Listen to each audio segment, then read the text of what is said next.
जरा गौर से देखिए, पहचाना आपने इसे? ये है स्नो लेपर्ड, जिसको कि हम हिम तेंदुआ के नाम से भी जानते हैं। मैं हूँ पूजा और आप हैं कोएक्स लर्निंग प्लेटफॉर्म पे। तो चलिए आज मैं आपके साथ हिम तेंदुआ से रिलेटेड तथ्यों को साझा करूँगी। इसका वैज्ञानिक नाम पैंथेरा अनकिया है।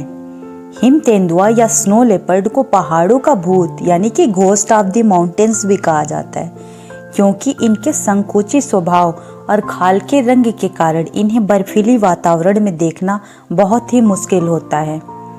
हिम तेंदुए उत्तरी और मध्य एशिया के ऊंचे पहाड़ों के विशाल क्षेत्र में रहते हैं। हिम तेंदुए भारत सहित विश्व के कुल 12 देशों में पाए जाते हैं। हिम तेंदुए को IUCN के रेड लिस्ट में वनरेबल कैटेगरी में रखा गया है। इसे साइट्स के शेड्यूल 1 में रखा गया है और वाइल्ड लाइफ प्रोटेक्शन एक्ट 1972 के शेड्यूल 1 के तहत हिम तेंदुए के शिकार को प्रतिबंधित किया गया है।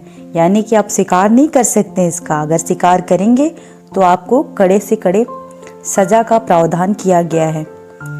वन्य जीवों की प्रवासी प्रजातियों के संरक्षण यानी कि conservation of migratory species of wild animals means CMS के तहत हिम तेंदुए को शेड्यूल 1 में शामिल किया गया है। अब चलिए जानते हैं इनके लिए क्या क्या चुनौतियां हैं। तो पहली चुनौती तो मानव वन्य जीव संघर्ष यानी कि ह्यूमन वाइल्ड लाइफ कॉन्फ्लिक्ट से रिलेटेड है। दूसरा, शिकार और जलवायु परिवर्तन के परिणाम स्वरूप शिकार और प्रवास की हानि। ये सारे फैक्ट्स जो हैं हिम तेंदुए के अस्तित्व के लिए खतरा बनते जा रहे हैं। अब अंतर्राष्ट्रीय स्तर पर हिम तेंदुआ के लिए क्या क्या बचाव के प्रयास किए गए हैं ये भी हम जानते हैं। वर्ष 2013 में बिश्केक डिक्लेरेशन के तहत 23 अक्टूबर को अंतर्राष्ट्रीय हिम तेंदुआ दिवस इंटरनेशनल स्नो लेपर्ड डे के रूप में अधिसूचित किया गया।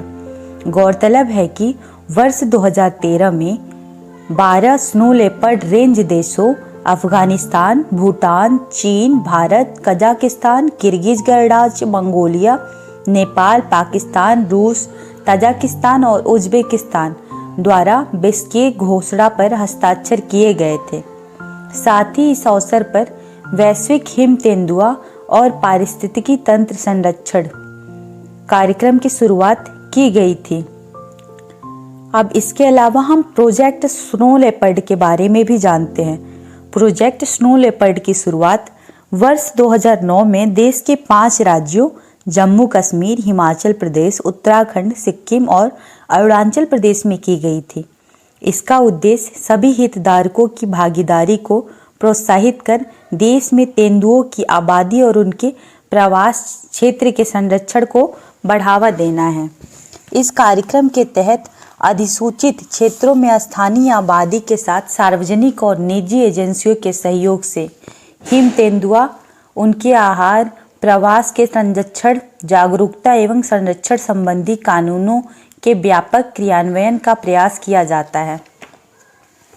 हिम तेंदुए के संरक्षण हेतु सरकार द्वारा कई प्रयास किए गए हैं। भारत में हिम तेंदुआ की भौगोलिक सीमा में पश्चिमी हिमालय का एक बड़ा हिस्सा आता है, जिसके अंतर्गत जम्मू कश्मीर, हिमाचल प्रदेश, उत्तराखंड, सिक्किम, अरुणाचल प्रदेश के भूभाग शामिल हैं। भारत वर्ष 2013 से वैश्विक हिम तेंदुआ और पारिस्थितिकी तंत्र संरक्षण कार्यक्रम का सदस्य है। इस कार्यक्रम के तहत विश्व के 12 हिम तेंदुआ रेंज देश शामिल हैं। इन 12 सदस्य देशों द्वारा हिम तेंदुओं की आबादी के संरक्षण हेतु राष्ट्रीय प्राथमिकताओं को सुनिश्चित किया गया है। केंद्र सरकार द्वारा अक्टूबर 2009 में नई दिल्ली में GSLEP कार्यक्रम की 4थी संचालन समिति की मेजबानी की गई थी। इस दौरान देश में हिम तेंदुआ की आबादी के आकलन पर पहला राष्ट्रीय प्रोटोकॉल लॉन्च किया गया था।